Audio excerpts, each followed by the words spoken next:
Today, two legends who have nothing to do with each other. Chef Thomas Keller, Snoop Dogg. They're going face to face in an epic fried chicken and waffle cage match. It's a cage match. It's a cage match.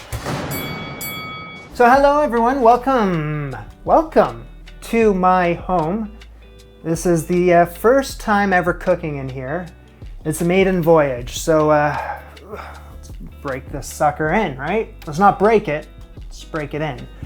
So yeah, I was thinking I'd come at you with a rather unconventional showdown here. So hear me out here. I got Thomas Keller, familiar face on the channel, Michelin stars and the French Laundry. He's got a cameo in The Bear. The other side of the ring, Snoop Dogg. He's a rapper, entertainer, weed smoker, and Martha Stewart's best friend, and a very passionate home cook. So yeah, I have made his mac and cheese once before, and or should I say it was his wife's mac and cheese recipe. I think he mentions that in the book. It was fantastic. Now they have their own renditions of fried chicken and waffles, so I'm gonna put them up against each other and see which one I prefer. Which one is best, according to moi. I should say I've actually made my own version of fried chicken and waffles years ago, and I nearly lost it all. Realize that you put in way too much fucking oil. Okay. Remove.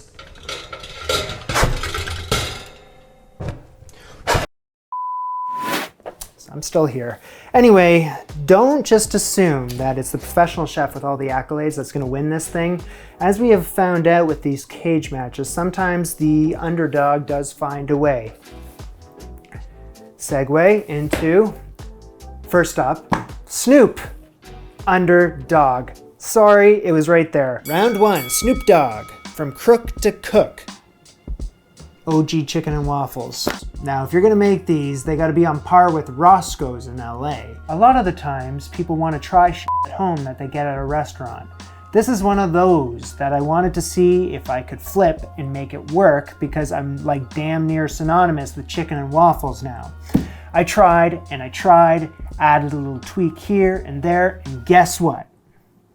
It worked.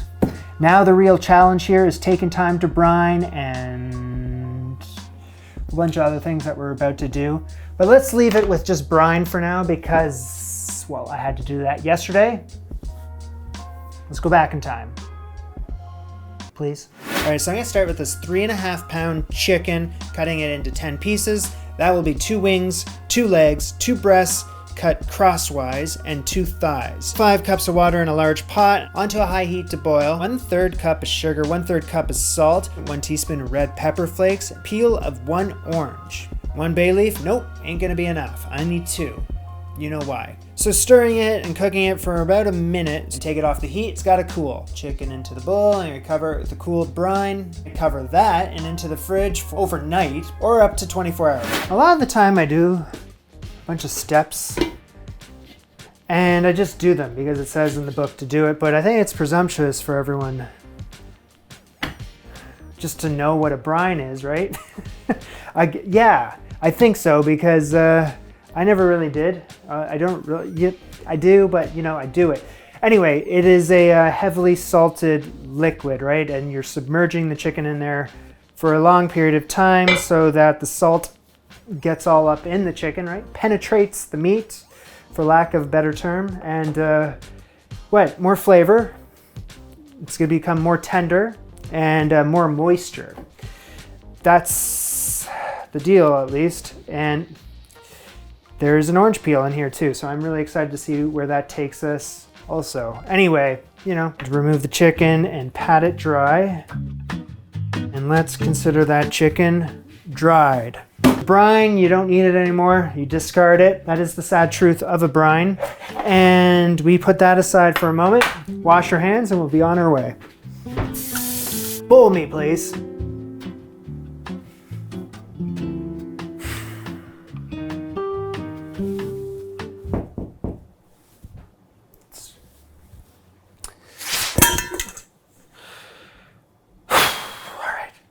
So let's start off with our dry ingredients here.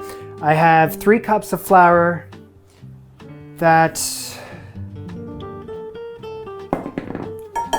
3/4 cup of yellow cornmeal, 4 teaspoons of black pepper, 3 teaspoons of salt, 4 teaspoons of cayenne pepper, 3/4 teaspoon baking powder. You know what, I'll take that bigger bowl. Okay, so let's just give that a good whisking. I think something like this should work. A shallow tray. I guess you didn't really need that bowl after all because I'm just gonna do this. That works better. All right, that's our dry ingredients. And then I have this thing. The star ingredient when it comes to fried chicken, of course, is the buttermilk. And we spare no expense, 4 cups worth. You know, gotta love the buttermilk. Tangy flavor to it. It helps tenderize the meat for this kind of things. So I guess we have a tenderizer with the brine and then with the buttermilk. So that meat, chicken, c'est bon. So this is gonna be our fried chicken breading station here. That's not the right order of things. So we're gonna take a piece of chicken, we're gonna dunk it in the buttermilk, and you lift it and shake. Get rid of any of the excess. And let's roll it in the dry mix. Fantastic. Onto the tray. Every nook and cranny with the dry mix. Looking good. So halfway through the process here, I just remembered the way that you could do it, which makes it look like you know what you're doing. So you have a hand that is used for the wet and a hand that is used for the dry. So that way you're not, mixing things up. You can take the chicken, in it goes to the buttermilk with just one hand, right? That way, the other hand, is clean. So you can roll it around in the flour. See? Strain the buttermilk. Keep this in the fridge just in case I don't have enough of the Thomas Keller recipe. I can use that. Always thinking. So I got this on the rack. I'm gonna leave it to rest for 20 to 30 minutes so that it can dry. Today's sponsor is Made In. And all these pots and pans and knives that I'm using in all my videos, they design this stuff for people like me and us, home cooks. The pros are using them too. You'll find them in multiple 3 Michelin star restaurants too. This new kitchen of mine has a lot of unfamiliar things going on. So having something I trust like the stainless steel collection, well, it just allows me to start doing this cooking process without any hesitation. I can just dive right in, start doing my thing. It makes the whole process doable. Their stainless collection has a 5-ply stainless steel construction that will give you superior heat retention, even heating, and easy heat control. It's got the curved walls, so nothing is ever gonna get trapped down there. It's making it better for searing and flipping. Of course, it's oven safe too, as hot as you need it to be, 800 degrees F. Sometimes I have it on the stove, directly into the oven. Sometimes I just use it as a roasting pan, straight up. These guys are the real deal. Check out the stainless steel collection, as well as my other favorite cookware from Made In by using the link in my description. Thank you, Made In. Oh, I'm gonna grab my waffle iron. This is one of my more sentimental items in the kitchen. It doesn't even work in North America without a adapter, voltage adapter. This is a travel one, which I would not recommend using for a waffle iron, but I feel like if I use it in short spurts, 20, 30 minutes, no more, I should survive. Crank it. Okay, so while that heats up, I'm gonna make my waffle batter. Bowl me. Thank you. So this is a recipe for 4 waffles. I'm gonna have that. I just need 2. I'm just gonna call out the ingredients that I'm using. If you wanna know like specifics, you know where to find it. All-purpose flour, sugar, yellow cornmeal. There's cornmeal in the fried chicken batter, and now there's cornmeal in the waffles. Baking soda. Full, thank you. Buttermilk, vanilla extract, egg, melted butter. Gradually add the dry mix to the wet.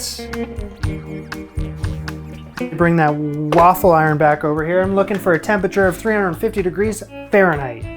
It's exact. Play it safe here. I probably just want to butter up. Let's see how that goes. Okay, I filled that up a little too much. Whoa, that's very shit.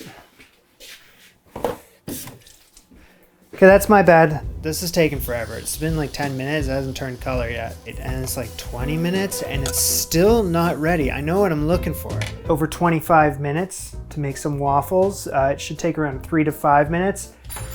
I should have just got another waffle maker, one that works in North America, because it's like operating at reduced wattage right now. So I'm really just having to, ay, caramba. Yeah. So the waffle maker couldn't keep hot enough.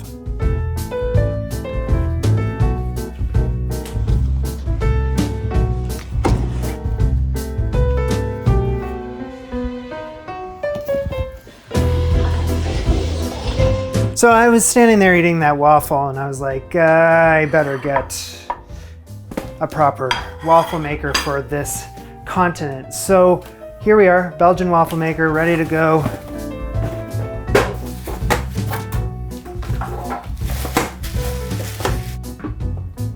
Quick scrub down and let's do this. Turn it on. It is on. Okay. Bowl. Thank you. Do I need to butter it? No, it's non-stick.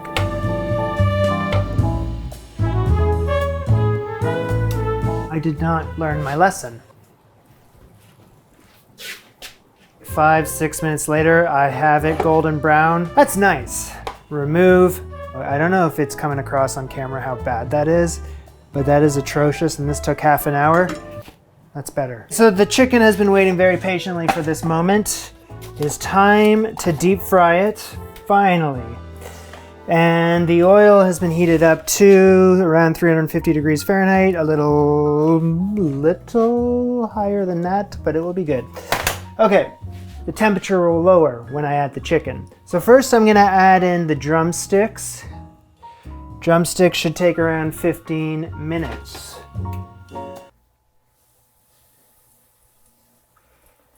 One, two. Slightly moving them around so they don't stick to the pan and that they get equal color. Temperature drops when the chicken's been added, so you just want to get that back up to what it was, maintaining around 350 degrees Fahrenheit. The chicken thighs. That's all I'm going to add for now. I don't want to overcrowd the pan and I don't want that to overflow and me die, so I'm just going to leave it like that until that's all done. I get the fan on. You most definitely do not want to fill the Dutch oven any higher than I did with the oil. That's just the right amount, maybe just a little too much, but it's working and it's not making a mess or anything.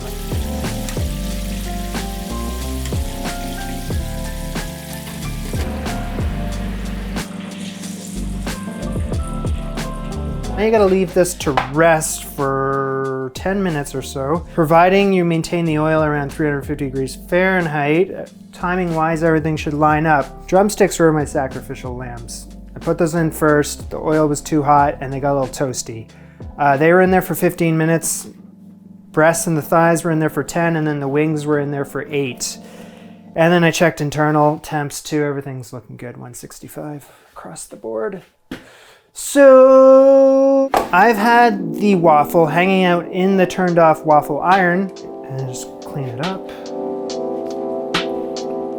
Large pat of butter onto each waffle. That should melt, hopefully. That was a lot of butter. Scale that back. Add on your nicest pieces of fried chicken. And then of course we have the good stuff up where I am right now. Canadian maple syrup, as much as you fancy. Pour it on top. And that's all you gotta do. Order up!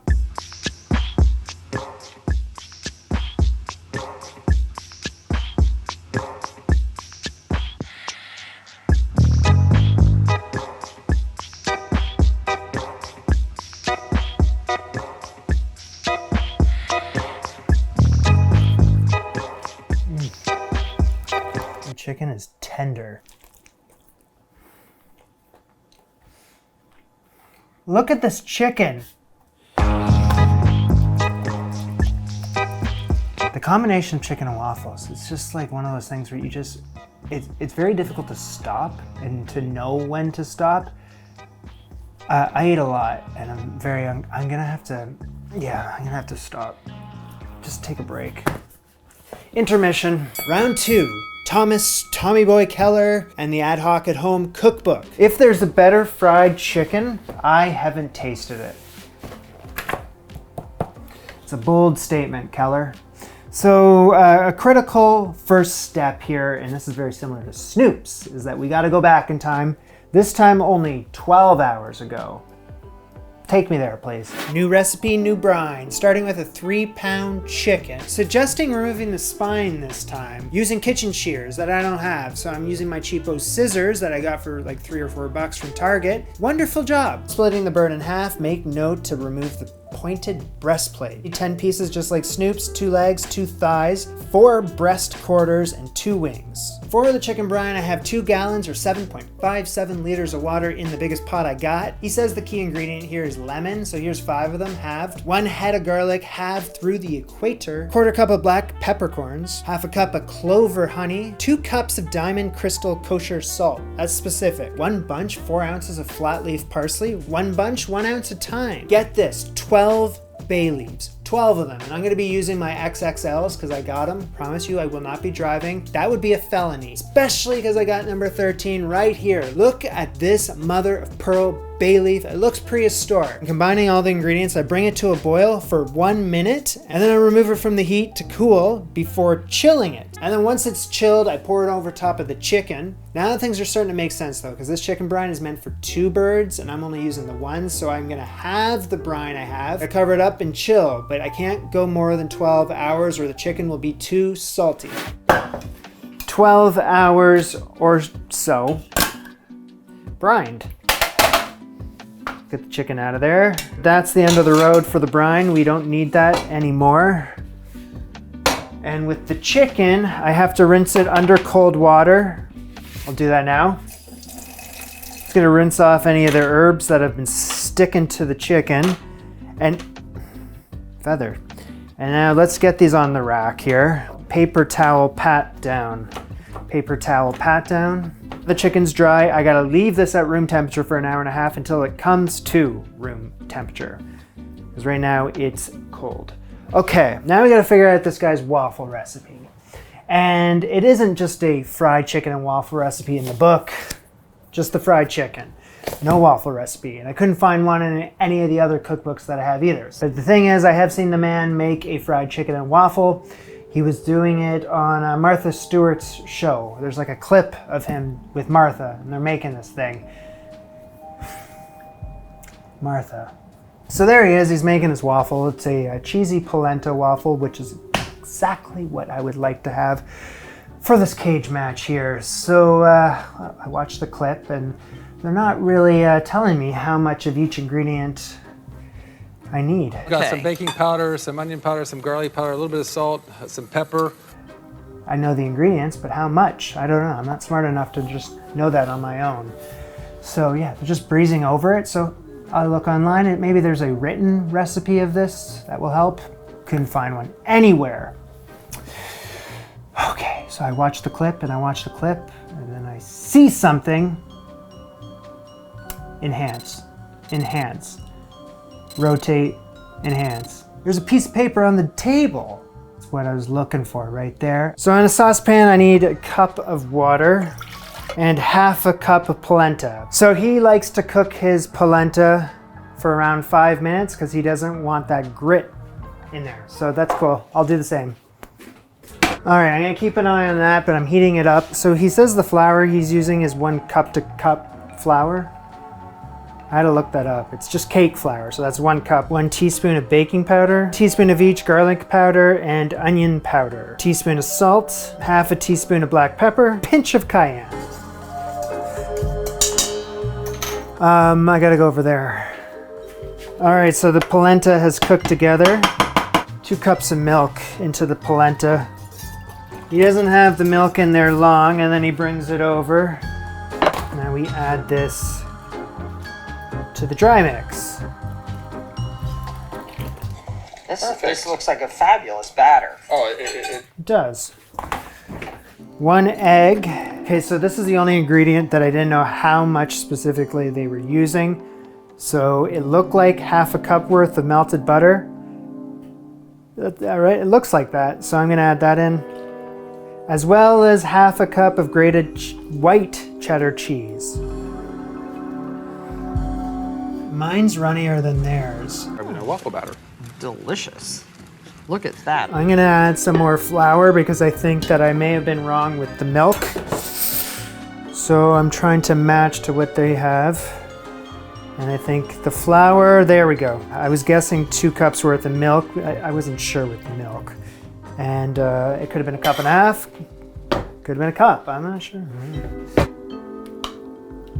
And you know what? I've learned my lesson using this thing today that that's as much as I'm gonna fill. All right, so the waffle's done when it looks like that. Golden brown on the top, between 5 to 8 minutes, just like whenever it looks good, you know?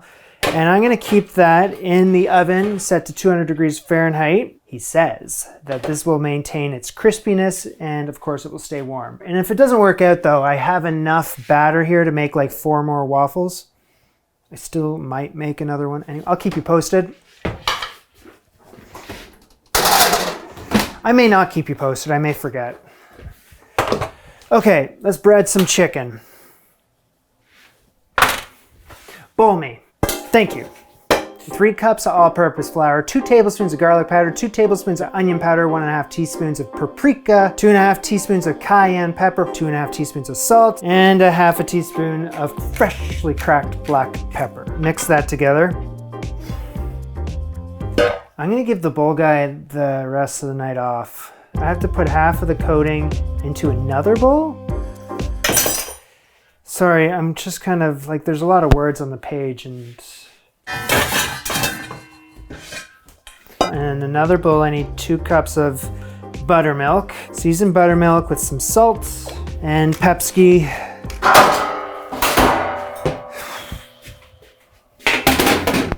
Has anyone seen that drying rack? It's holding the chicken up.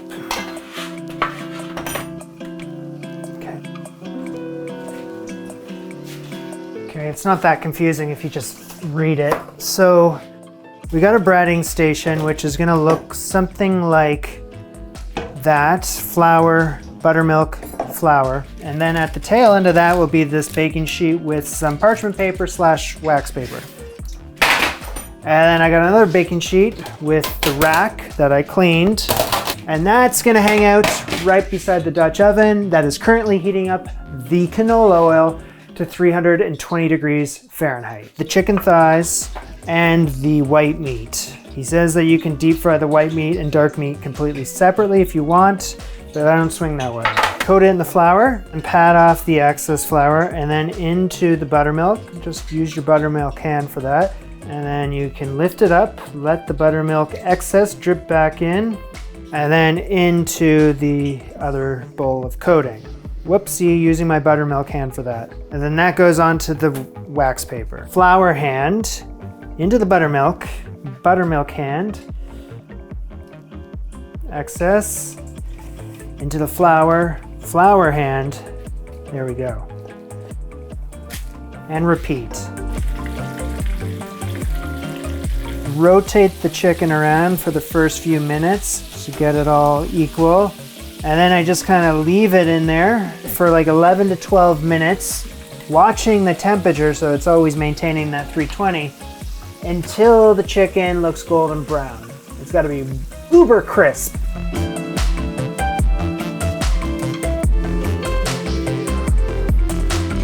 You know, cooking times were a bit all over the map. I was just making sure that they were golden brown, crispy, and cooked all the way through. And I can confirm all 3. Terrific. What's this? A waffle. Here's the waffle that's been hanging out in the oven for the past little bit. It still looks good, really good. And then this is the one that I just whipped up. I'm gonna go with that one. Plate this similarly to how he plates it in that clip. So a couple pieces of my nicest looking chicken. The waffle, but I'm gonna break it up into triangles this time. And generously butter up the waffle into every one of those little pockets there. Maple syrup. He's using Vermont, I'm using Canadian. He's only got it on the waffle, so I'll do the same for now. Order up!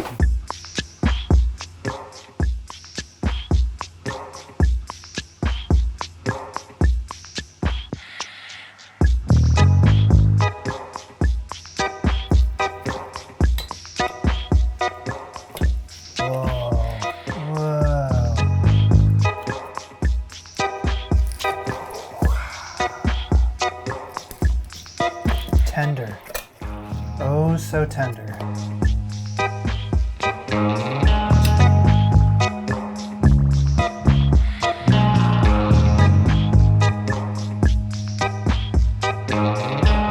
All right, let's get into the weeds here. We got Snoop Dogg, we got Thomas Keller in a fried chicken and waffle cage match.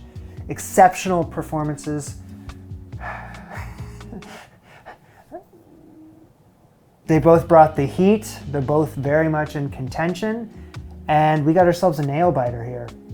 Buckle up, please. Category number 1 is chicken. Like, what did I think of the overall chicken? Snoop's chicken was insane. It was tender as hell and ridiculously juicy. I've never had fried chicken like this before, and I'm being honest about that. Good. The breading's spicy, perfectly crispy, total crunch factor. Also, I think I may have picked up a hint of the orange at one point. I think. This was a banger. Thomas Keller's chicken is the same story, crazy tender and moist. So we got the brine with the herbs. I was picking up mostly the thyme, some of the lemon, and probably the bay leaves. Probably. I would have hoped so based on how many I added. I will most definitely DD tonight. Okay. The truth is that both of these recipes nailed the chicken part of this thing. And they both had brines. One had way more ingredients going on with their brine than the other. But the thing is that Snoop's was very well seasoned, like to the point that there's no complaints. So I think it's gonna be 10s across the board here. It's a tie. I like them both equal. For category number 2, we're going with the seasoning on the chicken. Very important. Snoop's brought big punchy loud seasoning to the breading. It was spicy and it was hot up in her. That's what I wrote. Keller's had spice too, but it was more balanced, a little toned down in comparison to Snoop's, not as loud in your face. Personally, and just in the moment, I preferred Snoop's. It really charmed me, as they say. I need an editor. Snoop's 9.5 out of 10. Keller, 9. Number 3, waffles. Snoop's waffle. It's a classic diner style. Fluffy, simple, sweet, perfect for soaking up the maple syrup. And it's not flashy or trying to reinvent the wheel in any way. It just works, you know? Keller's is a whole different vibe. It's very savory, so it really stands out against the sweetness of the syrup, which is interesting. And the polenta, the white cheddar, nice moves, nice additions. It's more elevated, more complex, but you gotta be in the mood for this one. My first bite, I was taken aback by it. I was, very much. I was like, huh? And then it started to like grow on me over time, and by the end of it, I was like, I'm really digging this thing. Anyway, it was a bold move and it paid off for him. Snoop's, I'm giving him a 9. Keller, I'm actually giving him a 9 because I liked it a lot too. Category number 4 is the biggie. It's the combination of how everything was working together. Snoop's had that spice savory chicken with the classic sweet waffle, drowning in the maple syrup. Everything was. I ate as much as I could until I was legitimately sore in the belly and had to lie down. That is true. But this does not need to be more elevated than this. It is what it is, and it's really good at being it. This was done right. Keller's savory waffle with perfectly seasoned chicken takes what fried chicken and waffles is and then tries to do a little more with it. Go. Here's the kicker with this recipe though. The chicken was very savory. The waffle is very savory. The sweetness is coming from the maple syrup. And I don't know about that. It works very well, but also, I don't know, I like the sweetness coming from the waffle too, you know? So with that all being said, Snoop, I'm giving him a 9.5 out of 10. Keller, 8.5. Category number 5, practicality. Snoop's recipe, straightforward, easy to make at home, nothing too crazy. Keller's, the only thing I want to say here is that the brine had a lot of ingredients, which really, you know, ups the price a little bit. But that being said, of course, it was a brine meant for 2 chickens, so I should consider that now that I'm thinking about it, because half the brine's still in there. I didn't have to make it all, right? Okay, let me just adjust this. Snoop, I'm giving him an 8 and Keller a 7. I'm giving them both lower scores because honestly, just deep frying at home kind of sucks. It does. The cleanup is big, the smell. Okay, so we reached the bitter end here. There really is no loser. There has to be though, because, well, if I made it all Thai, then that would not sit right with a lot of you. So, well, here we go. And I'm hoping my math is right here. In one corner, we had the dog father, Snoop Dogg, with a 46 out of 50. That is a phenomenal score.